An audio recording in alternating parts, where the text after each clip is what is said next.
finding Jesus in the temple.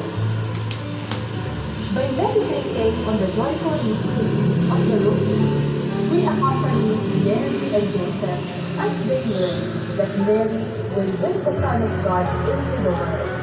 And we journey with them through Christ's birth and through His childhood. Every Monday and Sunday, we pray the joyful mystery. Let us all invite our family members to pray with us in the Rosary.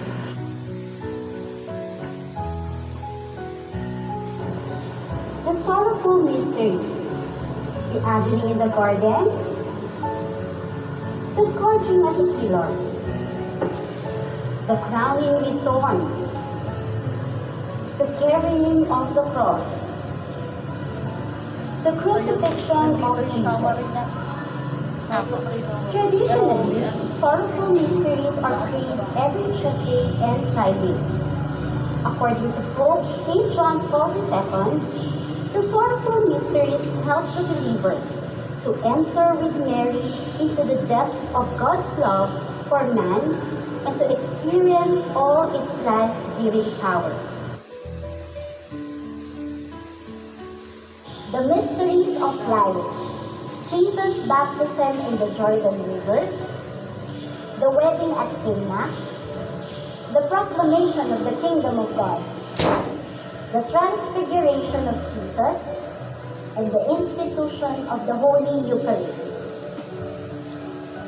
Mysteries of life, or the luminous mysteries, are messages of enlightenment in their own right. They are called mysteries of life because they shed light on who Jesus Christ is. He is a figure of light. He brings light into the world. We pray and contemplate the luminous mystery every Thursday. The glorious mysteries are the resurrection of Jesus, the ascension of Jesus into heaven, the descent of the Holy Spirit at Pentecost, the assumption of Mary into heaven, and the coronation of Our Lady in heaven.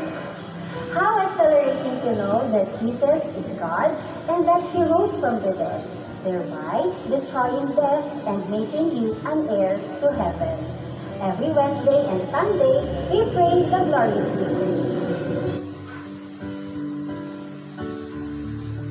As an INTCS community, we are inviting you to pray with us the Holy Rosary every day, from Monday to Friday, starting October 4 at 7 a.m. before homeroom time.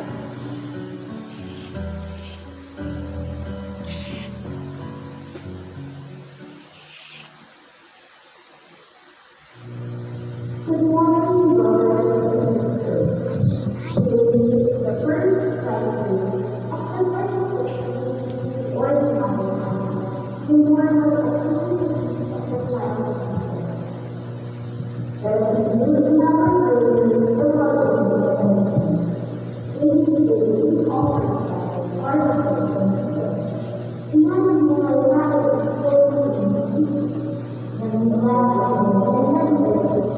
Salinas and Gamboa County, Bunta and Pinto, Special Elementals Overtime, Lord Santos, Lance Andrew and Bella, Maria Ortiz Salinas, Wilfredo Sr., Maximo Castro, and for the permanent post of the post of Pasita, Alvin, Rodrigo, and in one of the way, will see in the central at the